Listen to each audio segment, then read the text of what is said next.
Oke, kita mulai aja ya kuliah hari ini.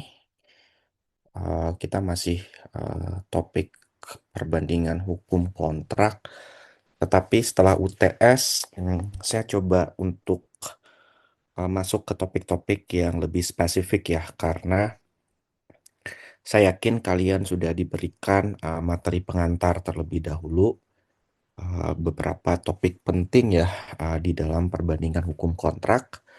Misalnya terkait dengan metodologi yang digunakan dalam perbandingan hukum kontrak, perbedaan antara common law dan civil law ini sudah diberikan, teori-teori dan prinsip-prinsip dalam perbandingan hukum kontrak.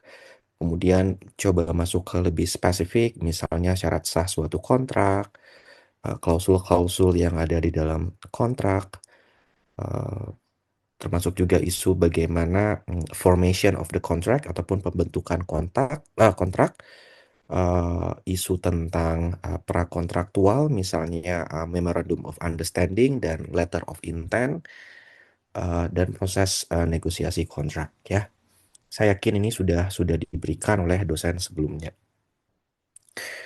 Oke, uh, nah karena tim teachingnya kita kan ada 5 orang ya ini. Jadi saya akan mengisi sesi dari pertemuan hari ini sampai dengan proses ataupun pertemuan di ujian akhir semester. Jadi artinya bahwa saya akan mengisi seluruh sisa dari pertemuan mata kuliah ini ya.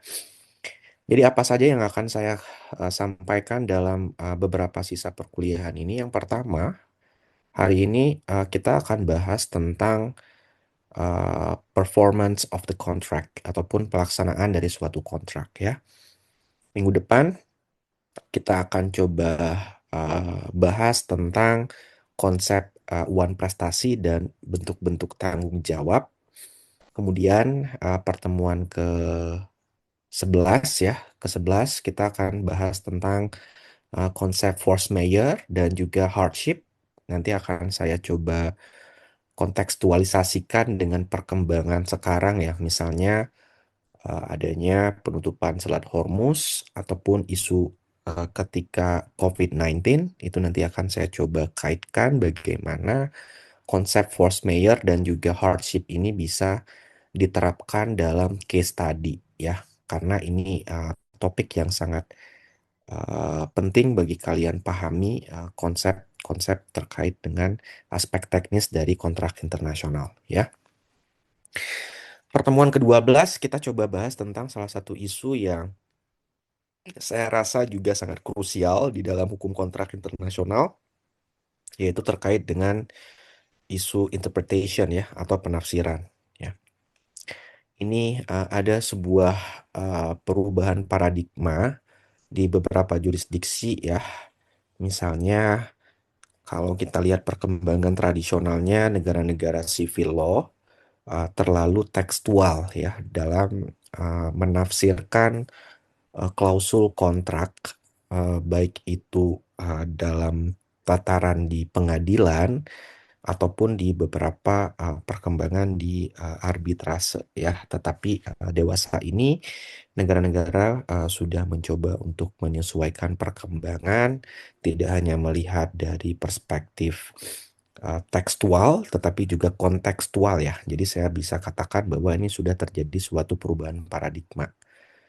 Kemudian pertemuan ke selanjutnya kita akan bahas tentang termination of the contract ataupun pengakhiran sebuah kontrak yang ini juga sangat penting ya untuk kalian pahami. Kita coba compare di beberapa jurisdiksi, baik itu di common law dan juga di civil law.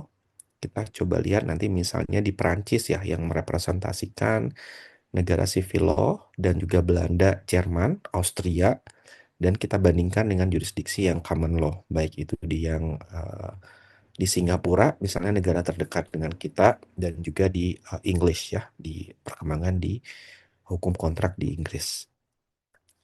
Nah, sesi selanjutnya saya coba untuk eh, masuk ke beberapa perkembangan kontemporer ya, bagaimana kontrak internasional ini terus berevolusi ya. Tidak hanya kita mengandalkan pada prinsip party autonomy dan juga choice of law dari para pihak ya. Terkadang beberapa aturan hukum kontrak nasional itu tidak bisa menjawab isu-isu yang berkembang di era globalisasi ini ya. Maka muncullah uh, proses yang namanya uh, lawmaking proses ya, lawmaking proses di mana beberapa instrumen yang dipelopori oleh organisasi internasional yang concern terhadap aspek hukum private ya, misalnya UNIDROIT, UPICC ya, salah satu prinsip yang paling dikenal, UNIDROIT Principle of International Commercial Contract. Nah, saya nanti akan coba untuk bedah ya, nah, ketentuan-ketentuan yang ada di dalam UPICC dan apakah ini bisa menjawab tantangan terkait dengan perkembangan hukum kontrak internasional. Oke, ini ada berapa yang masuk? Ada Syabila, Valencia, Danar, Hanifa ya. Ada lagi yang lain?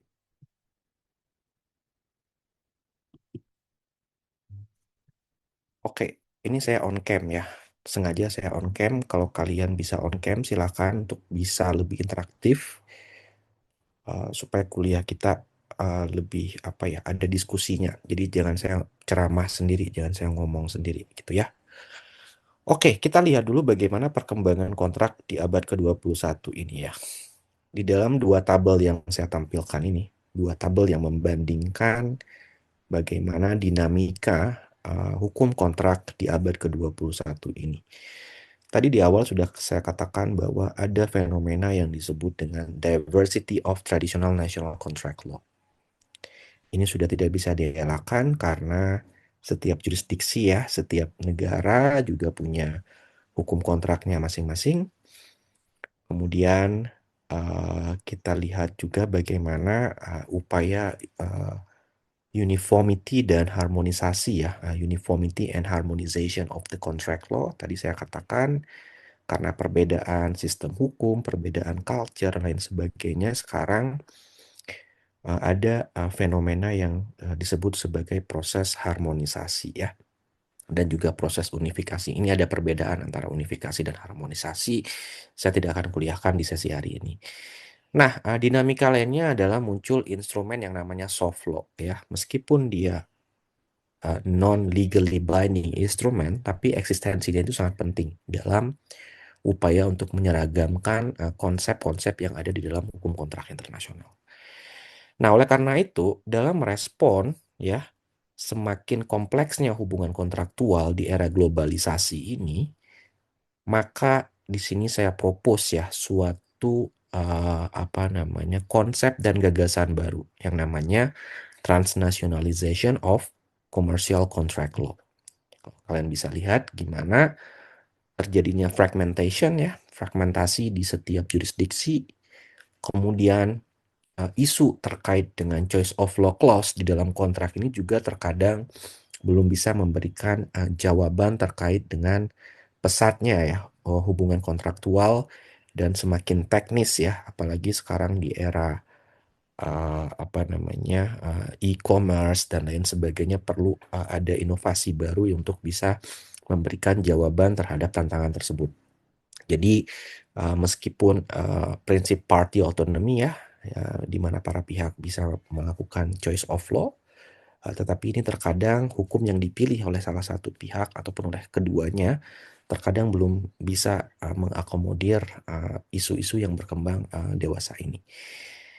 Kemudian ada juga perubahan paradigma terkait dengan tataran doktrinal ya. Kita coba lihat bagaimana isu-isu tentang harmonisasi, metode-metode di dalam penafsiran kontrak itu juga sudah berevolusi. Tidak bisa pendekatannya hanya pada hukum nasional suatu negara saja ya. Makanya saya katakan tadi sudah borderless ataupun uh, transnational yang melihat isu tentang boundaries ataupun perbatasan secara teritorial itu tidak lagi bisa menghambat para pihak untuk melakukan hubungan kontraktual. Nah, transnationalization of commercial contract law ini juga saya lihat bahwa instrumen soft law yang sudah saya sebutkan tadi, terkadang dia bisa menjadi berfungsi sebagai gap filler. Nah, nanti akan kita lihat contoh konkretnya bagaimana ya. Oke. Ini ada beberapa literatur yang mungkin bisa mendukung kalian untuk apa namanya, sebagai proses self study. Nanti ya saya akan berikan beberapa instrumen. Saya punya e-booknya. Nanti kalian bisa baca beberapa buku yang sangat bagus ini ya. Ini ditulis oleh para pakar hukum kontrak internasional yang terkemuka seperti Ian Smith ya. Ian Smith ini bukunya sangat bagus. Kita bisa memahami konsep hukum kontrak ini tidak hanya dari basic ya, tapi dia sudah masuk ke tataran komparatif yang saya rasa bahasanya tidak terlalu rumit karena baru tataran introduction dari dia ya. Kemudian ada juga dua buku lainnya, Comparative Contract Law, Cases, Materials, and Exercises. Ini juga penting mengingat belajar tentang perbandingan hukum kontrak ini, kita juga memerlukan case study ya dalam upaya untuk memahami bagaimana pengaturan kontrak ini di masing-masing negara. Namanya juga kita melakukan komparasi ya, melakukan perbandingan. Ini sangat penting. Ini ditulis oleh Gardner Graziano dan satu lagi buku masih dengan judul yang sama, Comparative Contract Law yang ditulis oleh Pierre Giuseppe Monateri. Ini bukunya sangat bagus. Kalau mau nanti saya bisa share ke kalian. Oke, kita lihat dulu bagaimana konsep terkait dengan contract performance ya. Jadi topik hari ini adalah pelaksanaan sebuah kontrak atau contract performance ya. Nah, konsep dasarnya adalah kita lihat dulu. Ada yang namanya contractual remedies. Ya, kapan ini terjadi ya? Ini terjadi ketika salah satu pihak di dalam kontrak itu tidak memenuhi kewajibannya ataupun breach of the contract, kalau bahasa Indonesia namanya one prestasi ya. Nah, di dalam kondisi yang normal ya, kontrak bisa saja itu berakhir dengan namanya performance. Ya kan? Kalau kalian lihat juga di KUH Perdata Indonesia, melakukan suatu prestasi juga salah satu uh, syarat bagaimana kontrak itu bisa berakhir ya. Tetapi juga tidak semua hubungan kontraktual itu ada jaminan ya bagi debitur khususnya untuk dia itu bisa perform dengan itikat baik. Terjadilah yang namanya kondisi breach of the contract ataupun non-performance, kalau bahasa Indonesia namanya one prestasi, sehingga kreditur diberikan beberapa pilihan ya terkait dengan remedies yang bisa diinvoke sama kreditur.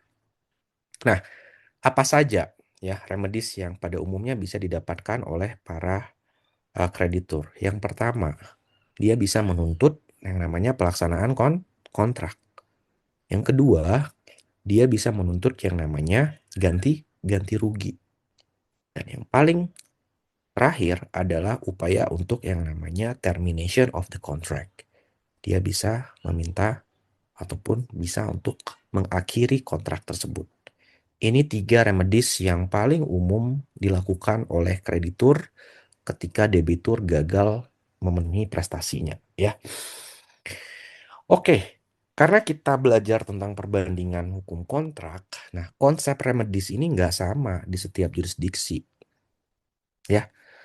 Nah, apakah pihak dalam kontrak dapat memaksa pihak lain untuk melaksanakan prestasinya secara in natura ataupun dengan specific performance sesuai dengan remedies yang ada tadi ya?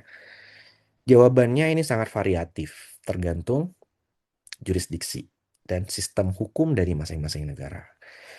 Kalau kita lihat di negara yang menganut sistem common law, ya, specific performance itu adalah hak, ya. Jadi bisa diminta oleh kreditur dan pada prinsipnya selalu dapat diminta, ya. Tetapi bagi negara yang menganut sistem civil law, specific performance itu bisa jadi namanya eksepsional, ya. Hanya diberikan jika ganti rugi ataupun damage yang tadi itu tidak cukup adil. Nah, bentuk konkretnya akan saya jelaskan di dalam tabel yang bisa kita lihat sekarang ini. Nah, sebelum masuk ke situ, coba kita lihat dulu. Selalu ada satu pemahaman ya bagi semua legal scholar. Mereka menyatakan bahwa kontrak itu punya binding force. Apa sih makna dari binding force dari suatu kontrak?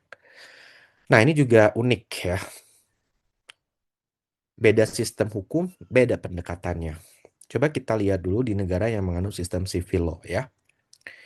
Di negara civil law ya, makna dari binding force dari sebuah kontrak itu eh, lebih memfokuskan pada pelaksanaan kontrak ataupun performance in naturanya ya. Sedang di negara yang sistem common law, fokusnya itu lebih ke kompensasi ya dalam bentuk monetary damages. Ini dua konsep yang harus harus kalian pahami terlebih dahulu karena ini ada konsekuensinya ketika nanti kita lihat di dalam case tadi ya. Oke, di dalam civil law kita lihat dulu ya arti dari binding force ini. Jadi kontrak itu sebagai kewajiban moral. Jadi promise must be kept ya. Janji itu harus ditepati. Pacta sunt servanda. Kalau ada di dalam sistem hukum civil law itu selalu ya kan. Kemudian kreditur ya pada prinsipnya itu berhak menuntut pemenuhan prestasi ya. Bisa minta yang namanya specific performance. Sarananya melalui apa? Yang namanya pengadilan. Ketika terjadi wan prestasi, pasti ada gugatan yang namanya gugatan wan prestasi. Selain ada namanya gugatan PMH. Itu dua hal yang berbeda kan. Nah, oleh karena itu di negara civil law, mereka selalu menggunakan apa namanya litigasi ya untuk menuntut pemenuhan prestasi ya. Arti binding force dari kontrak tadi. Nah, makanya tadi saya katakan di awal, kontrak juga dilihat sebagai instrumen moral yang mengikat secara kuat. Ya, ini pendekatan dari civil law. Nah, kalau kita lihat di negara yang menganut sistem common law, ya, fokusnya kan tadi pada kompensasi, ya, menganggap kontrak itu, ya, sebagai alat ekonomi. Jadi dia nggak melihat moral, nggak melihat pacta sunt servanda. Makanya coba lihat di beberapa negara common law kayak Amerika.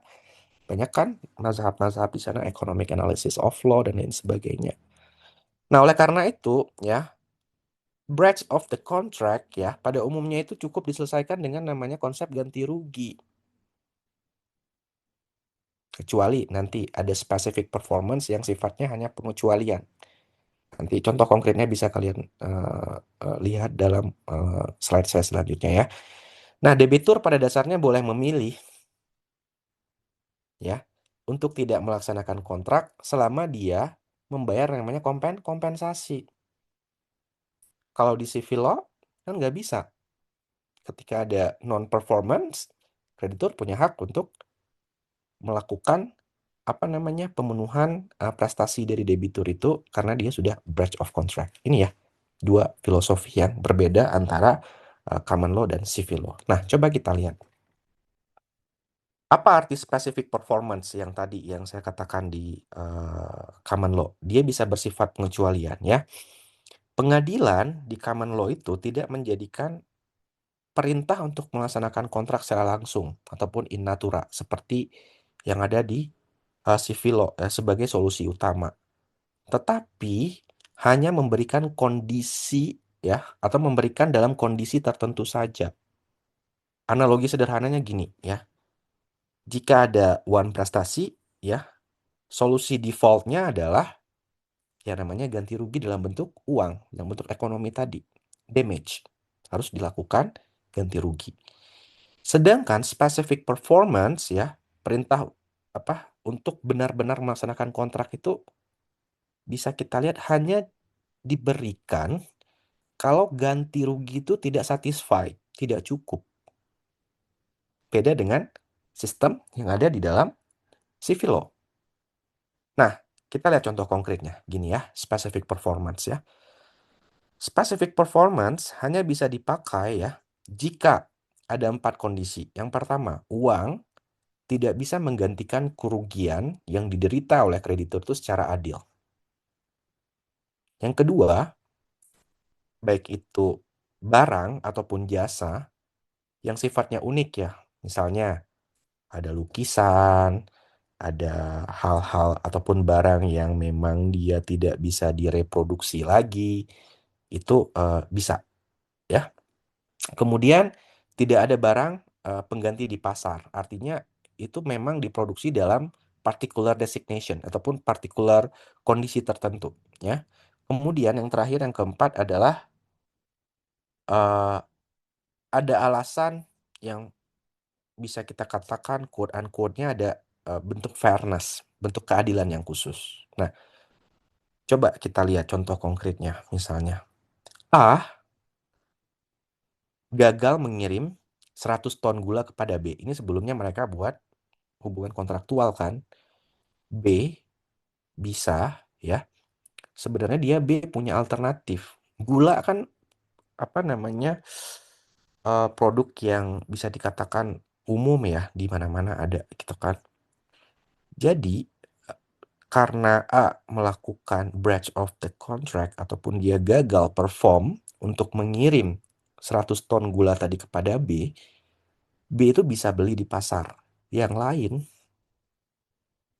Jadi A cukup membayar selisih harga kalau nanti terjadi selisih harga misalnya, ya. Oleh karena itu di sini tidak ada yang namanya specific performance di dalam common law. Tetapi, nah ini specific performance itu bisa terjadi ya karena kondisi tertentu yang 4 kondisi saya katakan tadi di awal. Misalnya ini ya, objek jual belinya adalah sebuah lukisan yang sangat langka, misalnya lukisan Mona Lisa ya, yang asli misalnya. A menjualnya kepada B, kemudian B, A kemudian One Prestasi ya karena nggak dikirim ataupun apa ada defect dan lain sebagainya. Nah, pengadilan bisa memerintahkan A untuk tetap menyerahkan lukisan itu karena uang tidak bisa menggantikan objek yang jadi barang jual beli tadi. Jadi ada yang namanya specific performance. Jadi bisa dipaksakan oleh pengadilan. Nah, ini dua perbedaan dalam sistem common law dan civil law ya. Oke, kita lihat dulu. Ada beberapa prinsip dasar di sini ya. Kreditur berhak menuntut pelaksanaan suatu kontrak untuk perform suatu kontrak itu sesuai dengan apa yang disepakati di dalam kontrak ya. Jika tidak ada waktu yang ditentukan ya, performance itu dapat diminta setelah kontrak itu di apa namanya entry into force. Kontrak itu sudah berlaku. Nah, ada karakter kuat dari specific performance tadi yang saya jelaskan di awal ya. Pandangan civil law itu cenderung ya, memaksa pelaksanaannya secara penuh. Meskipun ya biayanya sangat besar, kerugian dari kreditur itu relatif, jadi absolut sifatnya. Jadi fokus utamanya ya semuanya harus sesuai dengan apa yang disepakati oleh para pihak. Bukan pendekatan yang ada di dalam common law tadi, efisiensi ekonomi. Nah, contoh konkretnya ini banyak sekali terjadi di beberapa negara civil law seperti Jerman, Prancis ya, sebelum mereka melakukan reform terkait dengan hukum perdata mereka ya. Nah, ini bisa kalian lihat misalnya di kasus Piscine ya, perbaikan kolam renang pada saat itu misalnya ada kekurangan, ada kurang satu anak tangga saja. Jadi nggak sesuai dengan apa yang sudah dispesifikasikan dalam gambar kolam renang tersebut. Apa yang sudah disepakati, ternyata di dalam pelaksanaannya ada kekurangan anak tangga misalnya. Ini dulu ya. Bisa juga kita lihat di Prancis ya. Ini juga ini antara Prancis dan Jerman juga. Misalnya gini, ada upaya untuk diminta specific performance dalam artian bahwa suatu konstruksi rumah itu harus dibongkar ya karena dia tidak sesuai dengan apa yang disepakati di awal. Misalnya urusan teknis ya, tingginya beda beberapa senti gitu. Ini ada kasus konkretnya, Belhart melawan Les Bâtisseurs di Grand Delta. Ini kasus sangat bagus kalau kalian ingin pelajarinya. Nah, kita lihat sekarang beberapa negara sivil loh ya sudah melakukan reform terkait dengan aturan civil procedure dan juga civil code-nya.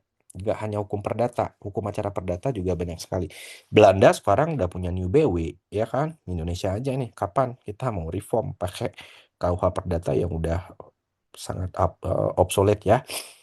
Nah, kini Civil Law mencoba untuk mulai membatasi yang saya katakan tadi absolutisme specific performance ini. Misalnya di Perancis, pasal 1221 KUH Perdata Perancis ya. Pengadilan boleh menolak performance jika ada ketidakseimbangan yang nyata atau manifest disproportion. Di Jerman juga kita lihat, performance itu dapat ditolak jika biaya usaha itu sangat tidak proporsional. Contoh di bidang konstruksi, misalnya ada klaim dari kreditur itu tidak proporsional dengan apa yang terjadi di dalam realitanya, ya, dan juga bertentangan dengan prinsip good faith, misalnya dengan itikat baik, ya. Nah, civil law menegaskan bahwa performance itu adalah aturan utama ataupun default remedy-nya. Namun sekarang berubah. Perkembangan modern menunjukkan bahwa beberapa negara civil law, khususnya di Eropa kontinental, mulai mencoba untuk merubah ketentuan KUH perdatanya yang berbasis pada proporsionalitas dan fairness. Jadi specific performance itu nggak selalu absolut. Ini juga menarik kalau kita lihat. Dia coba untuk bergeser ke pendekatan yang digunakan di dalam negara yang menganut sistem common law. Ya. Nah, selanjutnya coba kita lihat konsep impossibility of performance. Ini sangat-sangat menarik. Karena kenapa? Di dalam negara yang menganut sistem civil law, ya meskipun claim for performance itu pada prinsipnya itu selalu disediakan, tadi bisa melalui sarana pengadilan, kemudian tidak selalu dapat digunakan secara efektif. Ya terkadang ya pengadilan akan menolak tuntutan performance jika pelaksanaan menjadi tidak mungkin ataupun impossible. Ini kalau kita lihat nanti beberapa kasus COVID-19 ataupun beberapa kasus lain, nanti akan saya berikan beberapa contoh kasus yang konkret ya.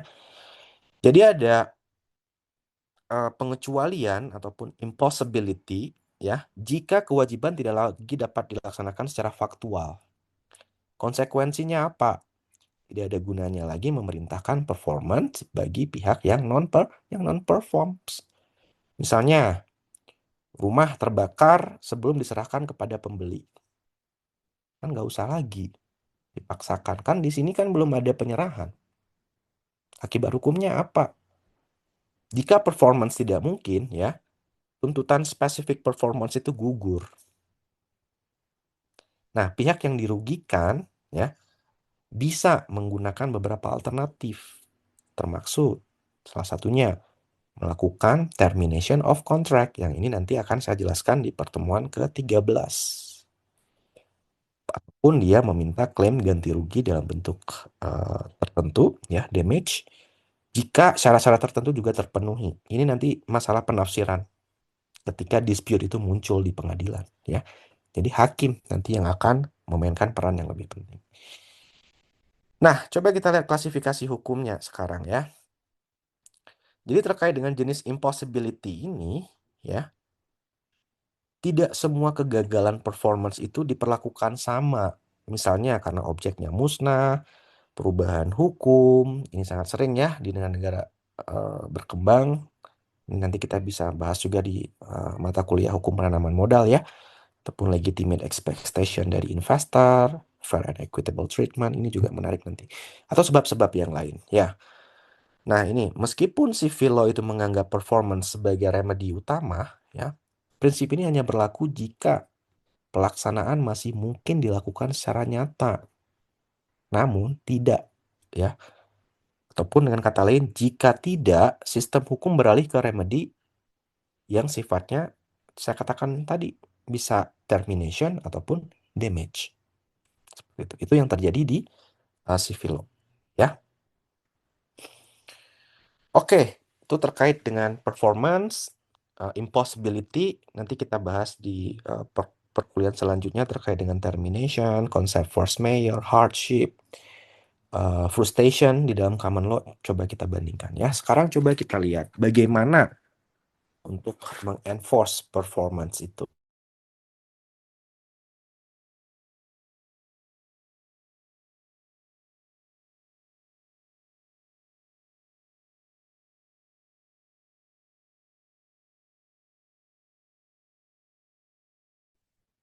Oke, kita lanjutkan ya. Sorry, tadi lagi azan. Kemudian terkait dengan eh, performance selanjutnya, yaitu melalui pelaksanaan oleh pihak ketiga. Ini sangat umum juga terjadi ya, karena jika prestasi ya eh, bisa dilakukan oleh orang lain, ya, kreditor itu dapat menunjuk pihak ketiga untuk pelaksanaan pekerjaan, ya. Jadi biaya yang dikeluarkan nanti akan dibebankan kepada debitur. Ya, contoh misalnya ini kontraktor ya untuk kontrak di bidang konstruksi misalnya gagal membangun rumah ya. Ini diselesaikan oleh kontraktor lain. Jadi ada peralihan nantinya yang akan perform ya. Ataupun di sektor jasa misalnya toko servis alat elektronik ya gagal memperbaiki karena terlalu sulit, dia nanti dialihkan kepada toko yang lain yang punya device untuk mendukung itu ya. Jadi diperbaiki pihak lain atas biaya yang nantinya akan ditanggung oleh debitur ya. Oke, coba kita lihat inti perbedaan terkait dengan performance ini di uh, kedua sistem hukum ya. Pertama, eh, pendekatan common law seperti Inggris ya, dia lebih strict, lebih keras dalam enforcement. Kalau tidak patuh, bisa yang namanya contempt of court. Ya, alasan mengapa specific performance itu lebih hati-hati diberikan. Tadi dia nggak banyak memerintahkan specific performance kan. Nah, kalau di civil law itu lebih mengandalkan ada yang namanya duang som. Misalnya dikenakan denda dalam misalnya terlambat membayar sebulan per harinya 100.000, jadi nanti dikumulasikan ya. Kemudian eksekusi oleh pengadilan ataupun eksekusi sipil dan bisa oleh pihak ketiga tadi, yang contoh yang kontraktor tadi, karena sudah tidak mungkin lagi perform, dia bisa minta bantuan dari pihak yang lain untuk mendukung performance tersebut ya.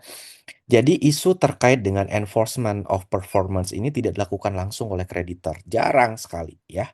Tetapi melalui mekanisme pengadilan. Pada umumnya, mulai dari perintah untuk melaksanakan, ataupun denda, tadi duang som, kemudian hingga pelaksanaan oleh pihak ketiga, atau bisa juga diberikan sanksi. Ini lebih ekstrim ya, karena non-performance bisa dijatuhkan yang namanya contempt of court. Oke, sejauh ini ada pertanyaan dulu sebelum saya lanjut. Pak, saya izin bertanya. Ya, silakan Hanifa. Baik, saya izin bertanya. Mungkin tadi kan saya sudah mendengar banyak sekali perbedaan dari civil law dan common law sistem dalam kontrak. Nah, yang saya ingin Mm-mm. tanyakan adalah bagaimana caranya untuk menjalin kerjasama dalam kontrak tersebut apabila latar belakang dari kedua negara tersebut berbeda, civil law dan common law. Apakah yang memang menjadi host state ataupun pihak pertama dalam perjanjian itu yang menerapkan sistemnya, misalkan dari negara Indonesia berarti civil law, begitu Pak? Gimana caranya Oke, Pak? bagus pertanyaan kamu. Jadi gini, sebenarnya dalam sebuah kontrak, ini pertanyaannya kontrak internasional pastikan, karena ada perbedaan sistem hukum. Ya, prinsip yang paling dijunjung yang pertama adalah party autonomy, ya, freedom of parties, dua prinsip itu ya. Artinya bahwa dalam proses prakontraktual, mereka kan melakukan namanya negosiasi, ya, kontrak drafting dulu kan. Jadi poin-poin apa yang mereka sepakati kemudian dimasukkan ke dalam klausul. Dan biasanya ya ada namanya boiler template ya. Kenapa? Ataupun midnight clause dia disebutkannya. Selalu isu terkait dengan choice of law dan choice of forum itu ada di bagian akhir dari sebuah kontrak ya. Nah, di sini kembali ke prinsip party autonomy dan freedom of parties tadi. Jadi, misalnya ya, ada kontraktor dari Malaysia yang notabene-nya adalah common law. Dia invest di Indonesia buat kontrak dengan salah satu BUMN Indonesia misalnya. Maka di sini mereka harus melakukan namanya choice of law dulu, pilihan hukum yang nanti akan menjadi substantif rules ataupun hukum yang akan berlaku untuk mengatur hubungan kontraktual yang mereka lakukan. Nah, biasanya mereka akan melihat dari perspektif yang lebih efektif, apakah mau pakai hukum Malaysia atau pakai hukum Indonesia. Nah, dilihat biasanya di mana side ataupun objek kontrak tersebut akan dilakukan. Ya biasanya pakai hukum Indonesia. Atau mereka juga bisa memilih hukum lain yang sifatnya lebih netral. Misalnya karena Singapura lebih bagus dan lebih advance, misalnya mereka bisa milih hukum Singapura. Atau caranya bisa juga mereka nggak milih hukum dari negara manapun, tetapi memilih soft law instrumen yang saya katakan tadi. Misalnya mau pakai instrumen misalnya UPICC ya, ataupun di bidang konstruksi ada aturan-aturan FIDIC seperti itu yang mengatur tentang kontrak mereka. Nah, ini Hanifah, jadi semuanya kembali kepada pilihan hukum yang akan dipilih oleh para pihak. Pasti harus dengan kesepakatan. Gak mungkin dong sepihak dipaksakan oleh kreditur. Nah, ini harus kita lihat dari case by case-nya juga ya. Oke, kita lanjutkan sebentar. Mudah-mudahan terjawab. Just Baik, wait. terima kasih, Pak. Share.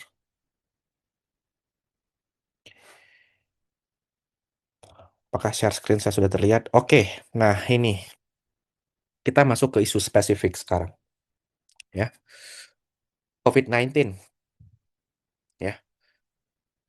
Dan eh, korelasinya ya ataupun hubungannya dengan hukum kontrak internasional ini. How to share the burden? Ini pertanyaan pentingnya ya. Jadi pandemi COVID-19 ini telah menimbulkan ya disrupsi lah terkait dengan pelaksanaan kontrak ya. Ada negara-negara yang memberlakukan lockdown, ada penutupan usaha, larangan perjalanan, kan banyak sekali kan ketika 2019 itu bahkan pembatalan beberapa event. Ini sangat banyak muncul sengketa terkait dengan performance of the contract ya. Nah, hal ini didukung oleh bukti ya yang memperkuat argumentasi yang saya sampaikan tadi bahwa COVID-19 ini sudah membuat situasi terdisrupsi di mana banyak sekali hal-hal yang memunculkan pertanyaan hukum ya, khususnya terkait dengan hukum kontrak. Terkait yang pertama isu force majeure, impossibility, unforeseen circumstances dan juga isu frustration. Ini nggak bisa kita generalisir dari setiap sistem hukum karena perspektifnya akan berbeda. Nah, ini makanya nanti akan saya kuliahkan di sesi minggu depan ya, karena nggak akan cukup waktunya untuk membahas keempat konsep ini ya. Nah, karena beda-beda negara ya, ada yang mengrecognize-nya sebagai force majeure, ada yang dia hanya menyatakan sebagai hardship misalnya, ataupun bisa sebagai unforeseen circumstances dan juga bisa dikatakan sebagai frustration. Ini konsepnya akan melahirkan konsekuensi yang berbeda ya. Nah, apa peran hukum kontrak di sini ya? Nah, eh di dalam hukum kontrak ya, terutama karena kontraknya tetap menjadi sebagai rujukan yang utama karena kan dasar hukumnya adalah kontrak ya. Namun banyak juga beberapa negara itu yang tidak mengatur terkait dengan isu-isu yang sifatnya spesifik, isu yang ya tadi saya katakan era globalisasi kan perlu namanya transnationalization of commercial contract. Nggak bisa dihindari. Contoh sekarang yang terbaru misalnya perang antara Amerika Serikat dan Iran, penutupan Selat Hormuz. Ini coba kalian lihat di sektor shipping, baik itu kapal kargo ataupun kapal tanker, ya, sektor petrochemical dan lain sebagainya itu akan terdampak karena apa? Akan ada delay kan ditutupnya Selat Hormuz. Apakah penutupan Selat Hormuz bisa dikatakan sebagai isu force majeure atau unforeseen circumstances tergantung dari hukum nasional ataupun choice of law yang dipilih oleh para pihak. Ini sangat menentukan. Maka tadi kembali ke pertanyaan Hanifa, ya. The choice of law will determine which law will be applied. Ya. Ini sangat penting. Nanti kita akan masuk ke beberapa contoh studi kasus, ya. Oke, next. Masalahnya adalah, nah, kalau terjadi kondisi seperti ini, siapa yang akan menanggung risikonya? Kalau kita kembali ke konteks pandemi COVID-19 tadi, bisakah itu dianggap sebagai unforeseen circumstances atau juga bisa force majeure? Ya. Nah, pertanyaan ini sebenarnya kuncinya itu bukan apakah terjadi force majeure atau tidak, melainkan siapa yang nantinya harus menanggung beban kerugian karena konsekuensinya akan beda. Kalau diakui sebagai force majeure, pastinya debitur akan safe kan. Tapi kalau dia sebagai hardship, dia nggak tentu dilepaskan dari kewajiban untuk perform. Unforeseen circumstances juga gitu. Jadi setiap sistem hukum yang dipilih oleh para pihak nanti akan menentukan konsekuensinya seperti itu. Nah, ada pendekatan yang sering digunakan namanya share the burden, ya. Pandemi COVID-19 ini juga mempengaruhi kedua belah pihak. Oleh karena itu, solusi yang lebih adil adalah biasanya ya mereka melakukan renegosiasi atau adaptasi kewajiban atau pembagian kerugian secara proporsional ya bukan hanya dibebankan pada para pihak ya. Ini contoh paling konkret ini di Belanda. Saya kutip ya kasus Palace Hotel melawan DK Immobilin 2020 pas banget momennya ketika COVID-19 ya. Jadi karena hotel terdampak COVID-19 ya dia meminta pengurangan sewa ya. Nggak hanya di Belanda, mungkin ini kasus ini bisa kita temukan juga di Indonesia. Banyak sekali, terutama di Bali pada saat itu. Banyak banget kan hotel di Bali itu kan pada tutup. Nah, pengadilan di Belanda memutuskan bahwa kerugian itu harus dibagi secara proporsional ya. Hanya 50% sewa yang harus dibayar. Nah, ini penafsiran isunya. Di mana nanti hakim di pengadilan yang akan memainkan peran yang sangat penting dalam menentukan bentuk performance dan bentuk liability ataupun remedies yang akan diberikan kepada para pihak.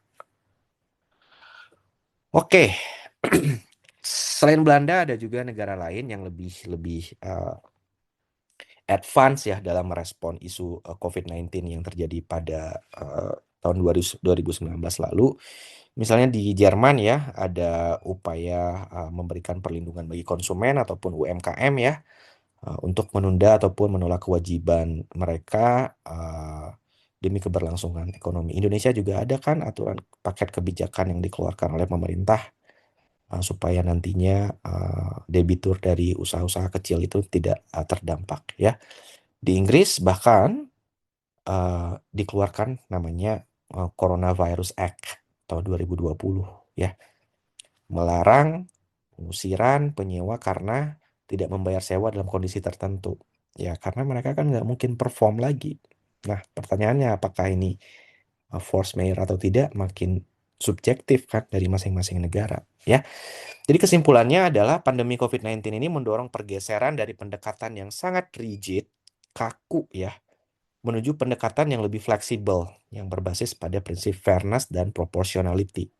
Ya, jadi burden sharing tadi yang saya katakan ataupun pembagian risiko antara para pihak di dalam kontrak itu eh, tidak bisa ditafsirkan lagi secara absolut. Jadi nanti hakim ataupun para pihak bisa memilih alternatif yang lebih dirasa lebih lebih adil ya, misalnya renegosiasi, interpretasi klausul force majeure jika mereka memasukkannya ke dalam kontrak ataupun juga bisa juga intervensi melalui legislasi, melalui kebijakan yang dikeluarkan oleh pemerintah. Contohnya yang dilakukan di Inggris dikeluarkan namanya Coronavirus Act 2020.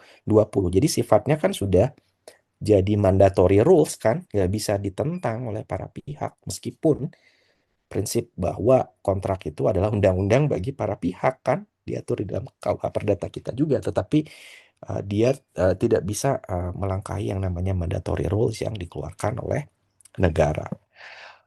Oke, kurang lebih seperti itu sesi untuk hari ini. Saya nggak akan masuk lagi, akan membahas dulu terkait dengan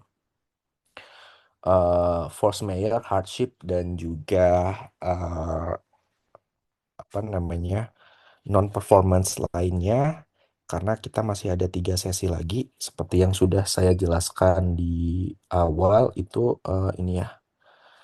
Jadi minggu depan kita coba lihat konsep bentuk-bentuk tanggung jawab, kemudian force mayor dan hardship. Saya share aja screen-nya supaya kalian bisa melakukan self study dulu. Kalian bisa baca dulu sebelum saya memberikan kuliah supaya nantinya kita lebih interaktif ya.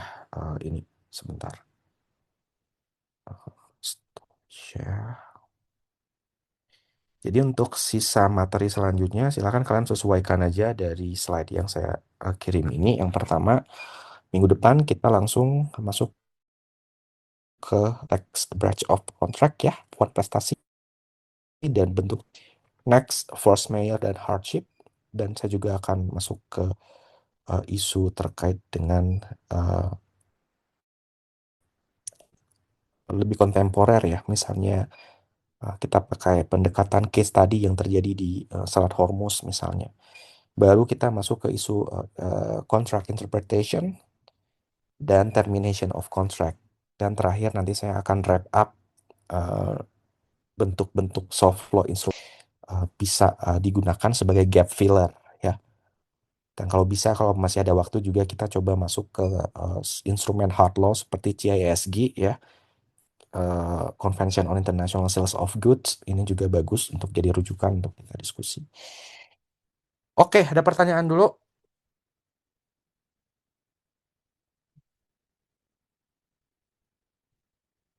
Saya rasa cukup ya untuk sesi hari ini. Eh, Kalau Pak, mungkin perlu saya materi, izin ya, bertanya, Pak. silakan Danar. Pertanyaan singkat aja, Pak. Tadi saya ingin bertanya mengenai yang pemenuhan kontrak itu, Pak. Kan tadi Hmm, disebutkan kalau civil law itu lebih cenderung kepada pemenuhan kontrak ya, Pak. yap. Dan di Indonesia itu dasar hukumnya setahu saya ada di pasal 1267 yang memberikan pilihan kepada kreditur kalau ada awan prestasi itu ada pilihan untuk menuntut ke pemenuhan kontraknya itu ya, Pak. Hmm, Dan namun pada praktiknya pasal 1267 ini eh, berbarengan dengan pasal 1266 itu sering dikesampingkan dalam berbagai kontrak gitu, Pak. Nah, hmm. pertanyaan saya itu apakah sebenarnya di Indonesia ini sedang mengarah kepada em, penerapannya seperti kebiasaan yang ada di common law gitu, Pak, kontrak untuk Yap. hukum kontraknya. Bagus pertanyaan kamu, Danar. Nah, ini harus kita apa ya? Akui ya. Tadi di awal saya katakan dinamika hubungan transaksi bisnis ini terus berubah, berevolusi dari yang tradisional ke yang kontemporer. Terkadang national law ataupun hukum nasional dari suatu negara itu nggak bisa menjawab lagi tantangan-tantangan yang terjadi. Ya, makanya prinsip eh, dalam hukum kontrak internasional itu para pihak bisa memilih hukum yang nantinya tadi kembali ke pertanyaan Hanifah misalnya. Jadi di sini adalah para pihak harus benar-benar teliti dalam menentukan choice of law. Poin yang pertama. Apakah KUH Perdata Indonesia sudah obsolete, tidak bisa lagi? Bahkan para pihak udah, ini kalau kita berbicara kontrak nasional ya, misalnya orang Indonesia aja nggak mau pakai lagi, apalagi orang asing kan. Makanya dibutuhkan namanya reform. Ya, positif. Ada namanya perubahan paradigma. Sehingga menuntut suatu negara itu terus melakukan reformasi dan pembaruan terkait dengan aspek hukum private-nya. Kalau kita kembali ke teori Prof. Mokhtar kan ada yang namanya hukum yang sifatnya netral, ada yang hukum yang sifatnya sensitif kan. Kalau yang netral lebih mudah untuk dilakukan reform.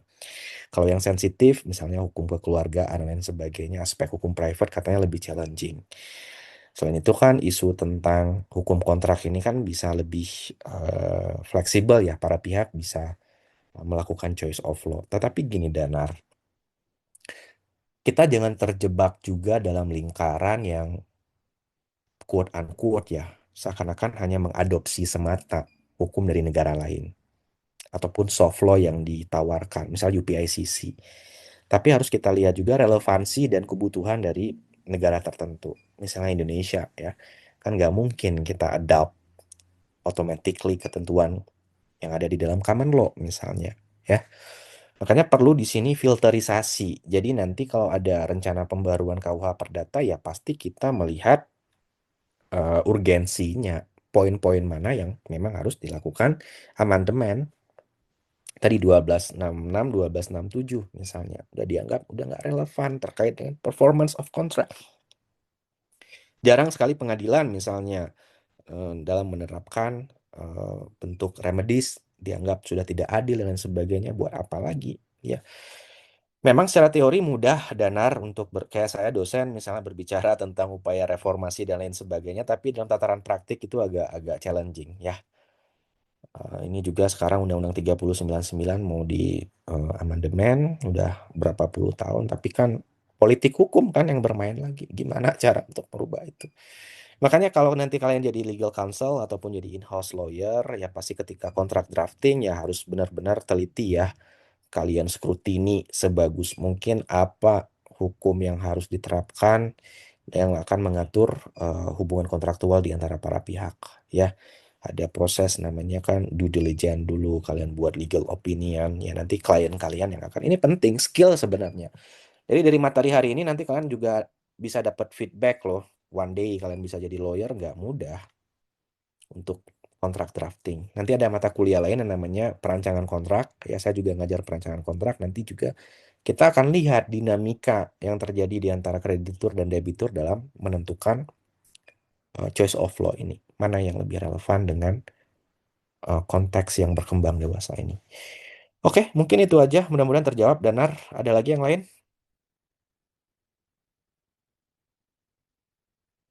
Absen udah diisi ya. Rifa, ada pertanyaan? Syabila, kalau nggak ada, eh, saya udah share slide ini, boleh disebarkan ke teman. Tapi jangan disebarkan ke umum ya. Maksudnya untuk internal kalian aja. Supaya kalian bisa review kembali materi hari ini. Oke, kalau gitu, kalau nggak ada pertanyaan, saya akhiri ya sesi hari ini. Kita ketemu lagi minggu depan. Mudah-mudahan saya bisa in person ya, luring ke Jatinangor ya. Karena udah banyak pertemuan saya skip. Oke, kalau gitu terima kasih ya. Saya izin leave. Masih, Pak. Terima kasih, Terima Pak. kasih, Pak.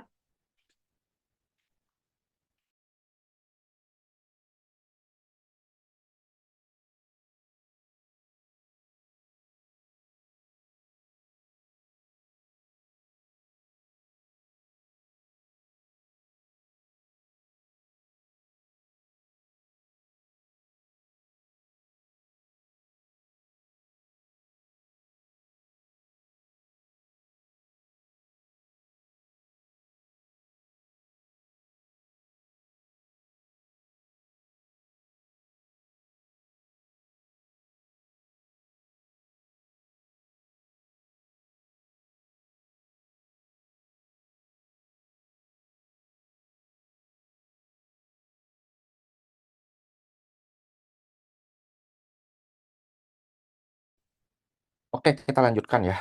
Sorry, tadi lagi azan. Kemudian terkait dengan eh, performance selanjutnya, yaitu melalui pelaksanaan oleh pihak ketiga. Ini sangat umum juga terjadi ya, karena jika prestasi ya bisa dilakukan oleh orang lain ya, kreditor itu dapat menunjuk pihak ketiga untuk pelaksanaan pekerjaan ya. Jadi biaya yang dikeluarkan nanti akan dibebankan kepada debitur ya. Contoh misalnya ini kontraktor ya, untuk kontrak di bidang konstruksi misalnya gagal membangun rumah ya. Ini diselesaikan oleh kontraktor lain. Jadi ada peralihan nantinya yang akan perform ya.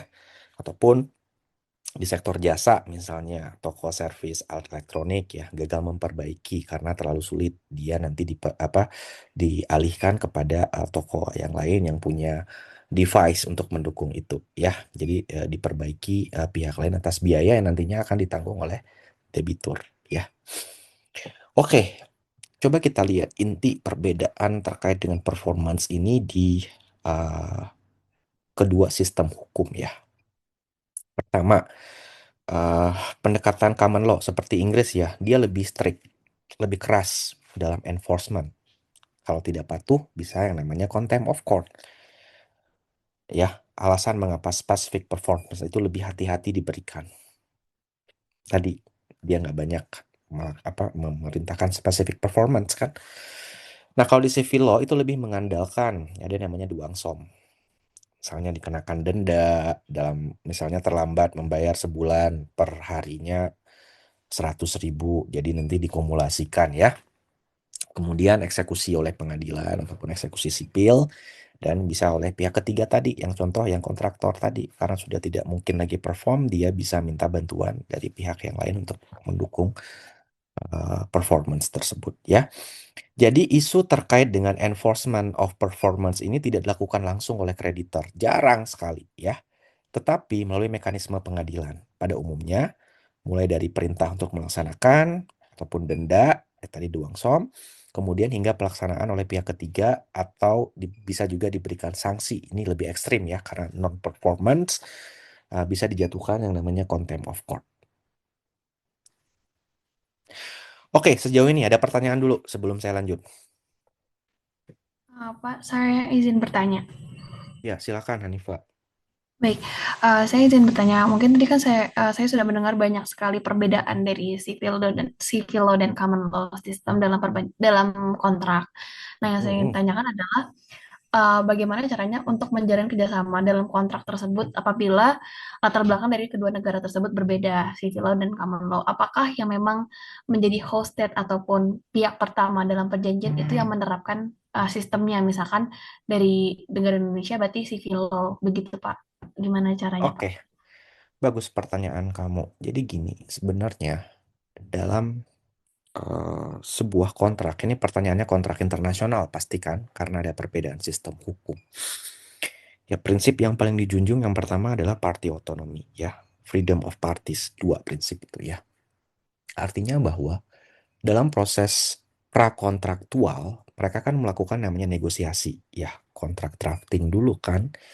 Jadi poin-poin apa yang mereka sepakati kemudian dimasukkan ke dalam klausul. Dan biasanya ya ada namanya boiler template ya. Kenapa? Ataupun midnight clause dia disebutkannya. Selalu isu terkait dengan choice of law dan choice of forum itu ada di bagian akhir dari sebuah kontrak ya.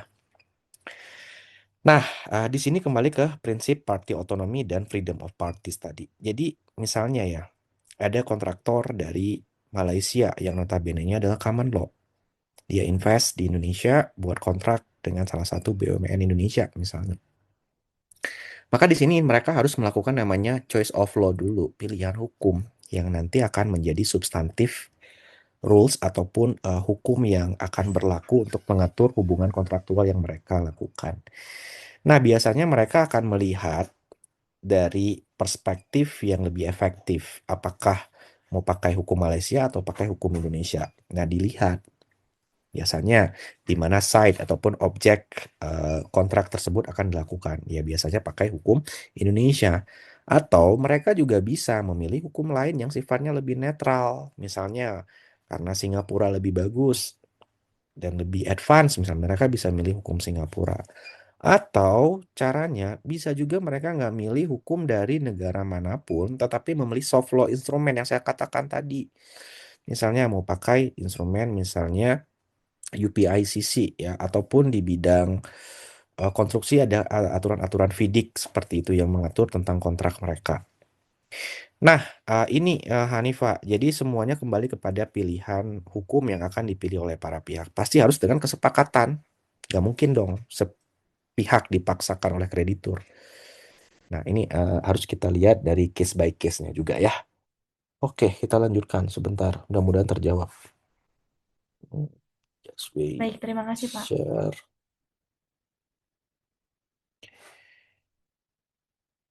Apakah share screen saya sudah terlihat? Oke, nah ini kita masuk ke isu spesifik sekarang ya. COVID-19 ya. Dan eh, korelasinya ya ataupun hubungannya dengan hukum kontrak internasional ini. How to share the burden? Ini pertanyaan pentingnya ya. Jadi pandemi COVID-19 ini telah menimbulkan ya disrupsi lah terkait dengan pelaksanaan kontrak ya. Ada negara-negara yang memberlakukan lockdown, ada penutupan usaha, larangan perjalanan, kan banyak sekali kan ketika 2019 itu bahkan pembatalan beberapa event. Ini sangat banyak muncul sengketa terkait dengan performance of the contract, ya. Nah, hal ini didukung oleh bukti ya yang memperkuat argumentasi yang saya sampaikan tadi bahwa COVID-19 ini sudah membuat situasi terdisrupsi di mana banyak sekali hal-hal yang memunculkan pertanyaan hukum ya, khususnya terkait dengan hukum kontrak. Terkait yang pertama isu force majeure, impossibility, unforeseen circumstances, dan juga isu frustration. Ini nggak bisa kita generalisir dari setiap sistem hukum karena perspektifnya akan berbeda. Nah, ini makanya nanti akan saya kuliahkan di sesi minggu depan ya, karena nggak akan cukup waktunya untuk membahas keempat konsep ini ya. Nah, karena beda-beda negara ya, ada yang recognize-nya sebagai force majeure, ada yang dia hanya menyatakan sebagai hardship misalnya, ataupun bisa sebagai unforeseen circumstances, dan juga bisa dikatakan sebagai frustration. Ini konsepnya akan melahirkan konsekuensi yang berbeda ya. Nah, apa peran hukum kontrak di sini ya? Nah, eh di dalam hukum kontrak ya, terutama karena kontraknya tetap menjadi sebagai rujukan yang utama, karena kan dasar hukumnya adalah kontrak ya. Namun banyak juga beberapa negara itu yang tidak mengatur terkait dengan isu-isu yang sifatnya spesifik, isu yang ya tadi saya katakan era globalisasi kan perlu namanya transnationalization of commercial contract. Nggak bisa dihindari. Contoh sekarang yang terbaru misalnya perang antara Amerika Serikat dan Iran, penutupan Selat Hormuz. Ini coba kalian lihat di sektor shipping, baik itu kapal kargo ataupun kapal tanker, ya, sektor petrochemical dan lain sebagainya itu akan terdampak karena apa? Akan ada delay kan ditutupnya Selat Hormuz. Apakah penutupan Selat Hormuz bisa dikatakan sebagai isu force majeure atau unforeseen circumstances? Tergantung dari hukum nasional ataupun choice of law yang dipilih oleh para pihak. Ini sangat menentukan. Maka tadi kembali ke pertanyaan Hanifa, ya. The choice of law will determine which law will be applied. Ya, ini sangat penting. Nanti kita akan masuk ke beberapa contoh studi kasus, ya. Oke, next. Masalahnya adalah, nah, kalau terjadi kondisi seperti ini, siapa yang akan menanggung risikonya? Kalau kita kembali ke konteks pandemi COVID-19 tadi, bisakah itu dianggap sebagai unforeseen circumstances atau juga bisa force majeure? Ya. Nah, pertanyaan ini sebenarnya kuncinya itu bukan apakah terjadi force majeure atau tidak, melainkan siapa yang nantinya harus menanggung beban kerugian karena konsekuensinya akan beda. Kalau diakui sebagai force majeure, pastinya debitur akan safe kan, tapi kalau dia sebagai hardship, dia nggak tentu dilepaskan dari kewajiban untuk perform. Unforeseen circumstances juga gitu. Jadi setiap sistem hukum yang dipilih oleh para pihak nanti akan menentukan konsekuensinya seperti itu. Nah, ada pendekatan yang sering digunakan namanya share the burden. Ya, pandemi COVID-19 ini juga mempengaruhi kedua belah pihak. Oleh karena itu, solusi yang lebih adil adalah biasanya ya mereka melakukan renegosiasi atau adaptasi kewajiban atau pembagian kerugian secara proporsional ya, bukan hanya dibebankan pada para pihak ya. Ini contoh paling konkret ini di Belanda. Saya kutip ya, kasus Palace Hotel melawan DK Immobilin 2020, pas banget momennya ketika COVID-19 ya. Jadi karena hotel terdampak COVID-19 ya, dia meminta pengurangan sewa ya. Nggak hanya di Belanda, mungkin ini kasus ini bisa kita temukan juga di Indonesia. Banyak sekali, terutama di Bali pada saat itu. Banyak banget kan hotel di Bali itu kan pada tutup. Nah, pengadilan di Belanda memutuskan bahwa kerugian itu harus dibagi secara proporsional ya. Hanya 50% sewa yang harus dibayar. Nah, ini penafsiran isunya. Gimana nanti hakim di pengadilan yang akan memainkan peran yang sangat penting dalam menentukan bentuk performance dan bentuk liability ataupun remedies yang akan diberikan kepada para pihak. Oke, Selain Belanda ada juga negara lain yang lebih lebih advance ya dalam merespon isu COVID-19 yang terjadi pada tahun 2019 lalu.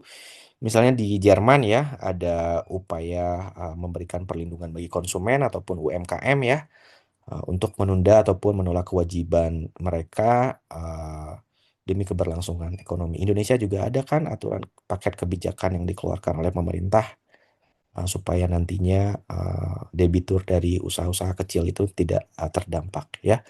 Di Inggris bahkan dikeluarkan namanya Coronavirus Act tahun 2020 ya, melarang pengusiran penyewa karena tidak membayar sewa dalam kondisi tertentu. Ya, karena mereka kan nggak mungkin perform lagi. Nah, pertanyaannya apakah ini force majeure atau tidak makin subjektif kan dari masing-masing negara ya. Jadi kesimpulannya adalah pandemi COVID-19 ini mendorong pergeseran dari pendekatan yang sangat rigid, kaku ya, menuju pendekatan yang lebih fleksibel, yang berbasis pada prinsip fairness dan proportionality ya. Jadi burden sharing tadi yang saya katakan ataupun pembagian risiko antara para pihak di dalam kontrak itu eh, tidak bisa ditafsirkan lagi secara absolut. Jadi nanti hakim ataupun para pihak bisa memilih alternatif yang lebih dirasa lebih lebih adil ya. Misalnya renegosiasi, interpretasi klausul force majeure jika mereka memasukkannya ke dalam kontrak ataupun juga bisa juga intervensi melalui legislasi, melalui kebijakan yang dikeluarkan oleh pemerintah. Contohnya yang dilakukan di Inggris dikeluarkan namanya Coronavirus Act 2020.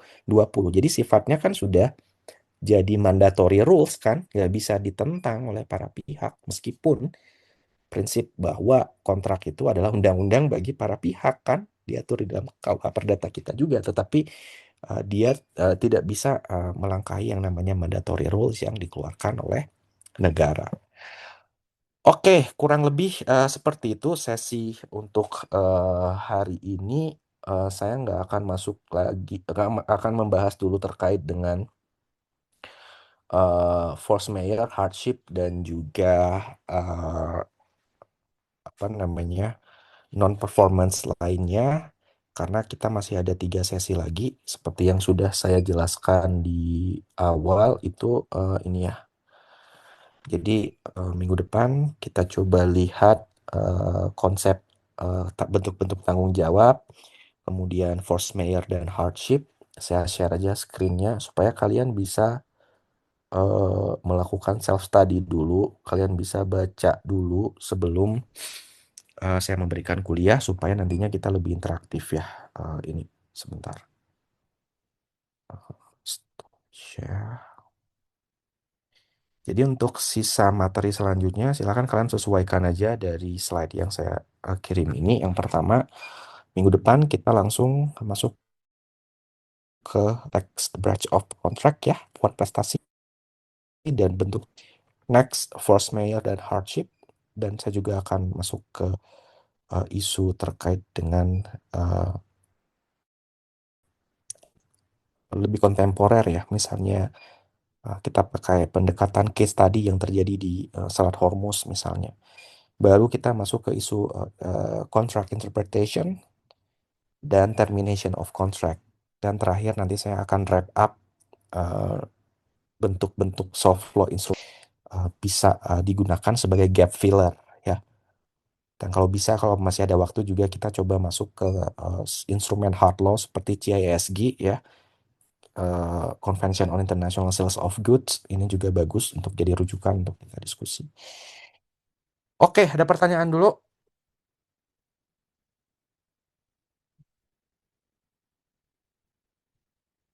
Saya rasa cukup ya untuk sesi hari ini. Nah, Kalau Pak, mungkin perlu saya materi, izin ya, bertanya, Pak. silakan Danar. Pertanyaan singkat aja, Pak. Tadi saya ingin bertanya mengenai yang pemenuhan kontrak itu, Pak. Kan tadi Hmm, disebutkan kalau civil law itu lebih cenderung kepada pemenuhan kontrak ya, Pak. yap. Dan di Indonesia itu dasar hukumnya setahu saya ada di pasal 1267 yang memberikan pilihan kepada kreditur kalau ada wan prestasi itu ada pilihan untuk menuntut ke pemenuhan kontraknya itu ya, Pak. Hmm, Dan namun pada praktiknya pasal 1267 ini eh, berbarengan dengan pasal 1266 itu sering dikesampingkan dalam berbagai kontrak gitu Pak. Nah, Mm-mm. pertanyaan saya itu apakah sebenarnya di Indonesia ini sedang mengarah kepada em, penerapannya seperti kebiasaan yang ada di common law gitu Pak, kontrak untuk Yap, hukum kontraknya. bagus pertanyaan kamu, Danar. Nah, ini harus kita apa ya, akui ya. Tadi di awal saya katakan dinamika hubungan transaksi bisnis ini terus berubah, berevolusi dari yang tradisional ke yang kontemporer. Terkadang national law ataupun hukum nasional dari suatu negara itu nggak bisa menjawab lagi tantangan-tantangan yang terjadi. Ya, makanya prinsip eh, dalam hukum kontrak internasional itu para pihak bisa memilih hukum yang nantinya tadi kembali ke pertanyaan Hanifah misalnya. Jadi di sini adalah para pihak harus benar-benar teliti dalam menentukan choice of law. Poin yang pertama. Apakah KUH Perdata Indonesia sudah obsolete, tidak bisa lagi? Bahkan para pihak udah, ini kalau kita berbicara kontrak nasional ya, misalnya orang Indonesia aja nggak mau pakai lagi, apalagi orang asing kan. Makanya dibutuhkan namanya reform. Ya, positif. Ada yang namanya perubahan paradigma. Sehingga menuntut suatu negara itu terus melakukan reformasi dan pembaruan terkait dengan aspek hukum private-nya. Kalau kita kembali ke teori Prof. Mokhtar kan ada yang namanya hukum yang sifatnya netral, ada yang hukum yang sifatnya sensitif kan. Kalau yang netral lebih mudah untuk dilakukan reform. Kalau yang sensitif, misalnya hukum kekeluargaan dan lain sebagainya, aspek hukum private katanya lebih challenging. Selain itu kan isu tentang hukum kontrak ini kan bisa lebih fleksibel ya, para pihak bisa melakukan choice of law. Tetapi gini Danar, kita jangan terjebak juga dalam lingkaran yang quote unquote ya, seakan-akan hanya mengadopsi semata hukum dari negara lain ataupun soft law yang ditawarkan, misal UPICC. Tapi harus kita lihat juga relevansi dan kebutuhan dari negara tertentu. Misalnya Indonesia ya, kan nggak mungkin kita adopt automatically ketentuan yang ada di dalam common law misalnya ya. Makanya perlu di sini filterisasi. Jadi nanti kalau ada rencana pembaruan KUH Perdata ya pasti kita melihat urgensinya, poin-poin mana yang memang harus dilakukan amandemen. Tadi 1266, 1267 misalnya, udah dianggap udah nggak relevan terkait dengan performance of contract. Jarang sekali pengadilan misalnya dalam menerapkan bentuk remedies dianggap sudah tidak adil dan lain sebagainya, buat apa lagi? Ya, memang secara teori mudah Danar untuk kayak saya dosen misalnya berbicara tentang upaya reformasi dan lain sebagainya, tapi dalam tataran praktik itu agak challenging ya. Ini juga sekarang Undang-Undang 3099 mau di amandemen, udah berapa puluh tahun, tapi kan politik hukum kan yang bermain lagi. Gimana cara untuk merubah itu? Makanya kalau nanti kalian jadi legal counsel ataupun jadi in-house lawyer, ya pasti ketika kontrak drafting ya harus benar-benar teliti ya. Kalian skrutini sebagus mungkin apa hukum yang harus diterapkan yang akan mengatur hubungan kontraktual di antara para pihak ya. Ada proses namanya kan due diligence dulu, kalian buat legal opinion ya, nanti klien kalian yang akan, ini penting skill sebenarnya. Jadi dari materi hari ini nanti kalian juga bisa dapat feedback loh. One day kalian bisa jadi lawyer nggak mudah untuk kontrak drafting. Nanti ada mata kuliah lain yang namanya perancangan kontrak. Ya saya juga ngajar perancangan kontrak. Nanti juga kita akan lihat dinamika yang terjadi di antara kreditur dan debitur dalam menentukan choice of law ini. Mana yang lebih relevan dengan konteks yang berkembang dewasa ini. Oke, mungkin itu aja. Mudah-mudahan terjawab. Danar, ada lagi yang lain?